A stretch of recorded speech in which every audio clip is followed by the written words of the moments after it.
Vous savez, j'adore énormément mes Samsung Galaxy Buds Live, des écouteurs de Samsung qui sont sortis il y a maintenant environ un an et qui sont devenus la paire de prédilection pour quasiment tous mes usages, que ce soit aller au travail, les transports ou encore regarder un film.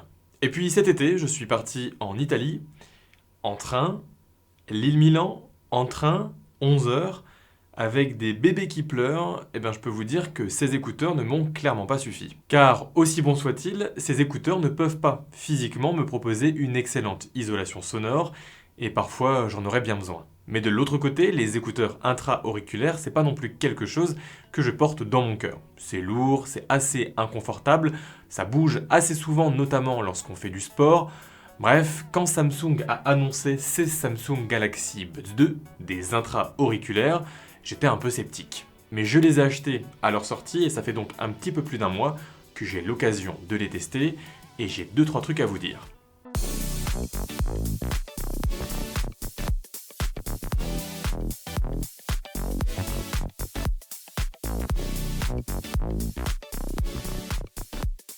Depuis l'année dernière et la sortie des Buds Live, Samsung a adopté un nouveau type de design pour son boîtier. Un format carré, très arrondi, une sorte de petit galet agréable dans la main. Mieux, tous les écouteurs Samsung depuis un an ont la même taille de boîtier. Ce qui veut donc dire que je peux utiliser la protection du boîtier de mes Buds Live sur le boîtier des Buds Pro et comme ici, sur les Buds 2. Et ça, c'est vraiment un excellent point. Une harmonisation du design qui se confirme sur la couleur de ces boîtiers. Ils sont ici tous blancs, peu importe la couleur des écouteurs que vous prenez, le boîtier sera blanc. Et je trouve que c'est un parti pris assez réussi puisque le design est assez classe. Malheureusement, comme d'habitude chez Samsung, le boîtier est en plastique laqué, ce qui va forcément donc prendre rapidement les traces de griffes, les micro-rayures et également les traces de gras et les traces d'empreintes de vos doigts boudinés. Mais rassurons-nous, à l'ouverture du boîtier, l'intérieur est mat. Ça c'est un super point, mais en plus, en couleur, la même que celle de vos écouteurs. Et personnellement, j'ai pris la couleur verte olive, car je trouve que c'est une couleur qu'on ne retrouve pas forcément sur bon nombre d'écouteurs intra-auriculaires, mais c'est aussi une couleur discrète, classe et organique. Organique, c'est vraiment l'adjectif parfait pour définir ces Galaxy Buds 2. Par rapport aux Buds Pro que je n'avais pas appréciés, notamment à cause de leur taille imposante, ici Samsung a vraiment bossé sur l'optimisation de l'espace. Les écouteurs sont vraiment petits, profilés, et malgré le fait qu'ils soient intra-auriculaires, ils restent fortement inspirés des Galaxy Buds Live. On est ici en présence d'un design qui vient jouer sur le confort, puisque ces derniers se montrent très agréables au quotidien, avec un effet de bouchon qui reste quand même présent, mais ça reste acceptable. Pour autant, et c'est quelque chose de très subjectif, je le sais, après quelques heures d'utilisation en continu, je commence personnellement à ressentir une petite gêne dans le pavillon. Dans tous les cas, les écouteurs sont suffisamment petits et légers pour bien rester dans le conduit auditif, ce qui fait qu'on n'est pas toujours obligé de les toucher pour les remettre en place, et donc avoir affaire à des touchés involontaires. Sachez également que les Galaxy Buds 2 ont une légère résistance à l'eau et à la poussière. Vous pourrez donc les utiliser dans un cadre sportif, même si moi, personnellement, je préfère toujours utiliser mes Galaxy Buds Live pour cet usage. Au niveau de la qualité du son, on est ici sur quelque chose de vraiment très agréable. Samsung semble avoir repris la qualité sonore des Buds Live, mais adapté dans un format intra-auriculaire. On est donc légèrement moins précis et moins bon que les Buds Pro. Dans tous les cas, musique, film et même quelques jeux restent des petits plaisirs. Avec ces écouteurs, la qualité est plus que décente et je n'en demande pas vraiment plus. Reste que pour 149 €, il y a d'autres marques qui font objectivement vraiment mieux. Allez voir par exemple du côté de chez Soundcore ou Jabra, ils ont quelques références moins chères et mieux dotées au niveau de l'audio. Une qualité sonore que l'on retrouve également au niveau des micros de ces Galaxy Buds 2, mais tout dépend un petit peu l'environnement dans lequel vous vous trouvez. En effet, si on se trouve en intérieur, avec très peu de bruit, c'est vrai que ces Buds 2 arrivent presque à la perfection à retranscrire ma voix, et presque pas un peu cette impression robotique. Et ça, c'est très appréciable. Malheureusement, lorsque l'on est en extérieur ou dans un endroit avec beaucoup de bruit, là, ça devient un peu plus compliqué. Soit on se retrouve avec une voix complètement robotique, soit les écouteurs ont du mal à faire le focus sur votre voix. Et voilà un exemple audio de ces Galaxy Buds 2, ici dans un espace intérieur et assez calme. Maintenant on est en extérieur et vous voyez peut-être que le micro a un petit peu plus de mal à capter ma voix. Et vous le savez puisque maintenant ça commence à devenir une habitude chez quasiment tous les constructeurs, dans les écouteurs sans fil, on n'a pas que de la qualité audio, mais on a aussi maintenant des fonctionnalités annexes. Et c'est le cas par exemple de la réduction de bruit active, une technologie qui clairement maintenant est plus que maîtrisée. Et je suis quand même assez content de constater que sur ces Galaxy Buds 2, la réduction de bruit est très efficace.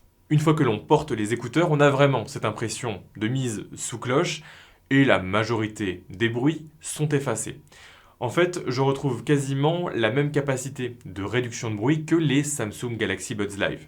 Et là, vous devez vous dire qu'il y a peut-être un problème parce que c'est vrai que ces écouteurs ne sont pas vraiment réputés pour leur réduction de bruit. Mais en fait, pas totalement, puisqu'ils ont vraiment une très bonne réduction de bruit. C'est juste que, comme je vous l'ai dit en introduction, physiquement, comme ils sont open fit et ouverts, ils ne peuvent pas offrir une très bonne réduction de bruit. Là, ici, Samsung réitère, avec je pense quasiment les mêmes codecs et les mêmes algorithmes, et c'est une franche réussite, puisqu'avec le format intra-auriculaire, eh bien ça va vraiment sceller le conduit auditif, et on se retrouve ici avec une très bonne isolation sonore. Alors, on n'est pas sur le niveau de certains écouteurs à plus de 200 €, mais personnellement, je sais que si j'avais eu ces écouteurs pour partir en Italie, eh bien le voyage serait passé largement mieux. Même son de cloche pour une autre fonctionnalité qui est le mode ambiant et qui lui aussi fonctionne plutôt pas mal. C'est un mode qui utilise les micros des écouteurs pour retranscrire dans vos oreilles le son ambiant. Et globalement ici, c'est aussi très efficace, surtout en intérieur, puisque les micros se révèlent assez sensibles au bruit du vent, ce qui est étonnant, puisque dans le cadre de la réduction de bruit, c'était pas trop sensible, mais là, dans le mode ambiant, on entend quand même pas mal le vent, mais en intérieur, c'est pas mal efficace. Petit coup d'œil aussi à une des dernières fonctionnalités que Samsung pousse sur ses écouteurs, c'est tout simplement la possibilité de régler le volume de son média juste en tapotant sur le côté des écouteurs, et ça marche aussi en tapant sur la peau juste à côté des écouteurs. Et globalement là aussi ça marche très bien. Sauf si vous avez des oreilles peut-être moi un petit peu particulières et lorsque je mange un chewing-gum de façon peut-être un petit peu trop vigoureuse, eh bien ça change de façon aléatoire le volume de mon média. Et qui dit produit Samsung dit forcément un appareil qui sait interagir avec un écosystème propriétaire. Un peu à la manière des AirPods avec Apple. Vous pourrez donc piloter ces écouteurs avec l'application Galaxy Wearable, une application qui est elle disponible sur tous les appareils Android et qui permet un petit peu d'ajuster ce que vous voulez, notamment un égalisateur pour ces écouteurs. Mais si vous poussez un petit peu plus loin et que vous avez une Galaxy Watch 4, une application Buds et un widget sont dédiés pour le réglage à la volée de quelques options. Et ça c'est assez pratique si vous voulez verrouiller le mode tactile des écouteurs, mais quand même pouvoir changer le mode ambiant ou l'annulation de bruit active. Et enfin, avec un design aussi petit et profilé, on pouvait craindre le pire au niveau autonomie. Et même si ces Galaxy Buds 2 ne viennent pas chatouiller les meilleurs du marché, qui eux tapent aux alentours des 10 heures d'autonomie, ici ces Buds 2 s'en sortent de façon assez honorable aux alentours de 5 heures. Un score qui est donc dans la moyenne basse des écouteurs en 2021, mais ça reste tout à fait correct. Et personnellement, je n'ai jamais été pris de court avec ces écouteurs. Surtout que la recharge est assez rapide et qu'elle peut passer soit par une prise USB-C ou alors même une recharge sans fil. Bon voilà, on arrive à la fin de ce test des Samsung Galaxy Buds 2, les derniers écouteurs de Samsung, et qui, pour le coup, sont largement plus intéressants que les Samsung Galaxy Buds Pro. Car même si on a, il est vrai, moins de technologie embarquée dans ces écouteurs, je trouve que Samsung nous sort ici un produit mieux fini et abouti, et surtout beaucoup plus confortable à porter. Et pour des écouteurs qu'on est censé porter parfois plusieurs dizaines de minutes ou plusieurs heures par jour, c'est un des points qui est quand même primordial à mon sens. Et il est d'ailleurs assez compliqué de prendre à défaut ces Galaxy Buds 2, que ce soit au niveau de la qualité sonore, de la batterie ou même des fonctionnalités annexes. Je n'ai vraiment pas trop de choses à lui reprocher, reste que quand même pour 149 €, ça fait quand même un petit peu mal. Quand on voit que les Galaxy Buds Live se retrouvent maintenant assez régulièrement aux alentours des 80 à 70 € et que les Galaxy Buds Pro descendent de plus en plus pour venir chatouiller ces 150 €, c'est un peu compliqué pour ces Buds 2 de se trouver une place. Et je pense vraiment qu'ils seront très intéressants à trouver, peut-être lors du Black Friday, aux alentours de 100-120 euros. Mais si vous voulez craquer à 149 euros, comme moi, eh bien je vous mets le lien en description de la vidéo, et d'ailleurs n'hésitez pas en commentaire à me dire ce que vous pensez de ces Samsung Galaxy Buds 2. En attendant la prochaine vidéo, eh bien je vous laisse vous abonner à la chaîne, prenez soin de vous et restez curieux, allez, salut!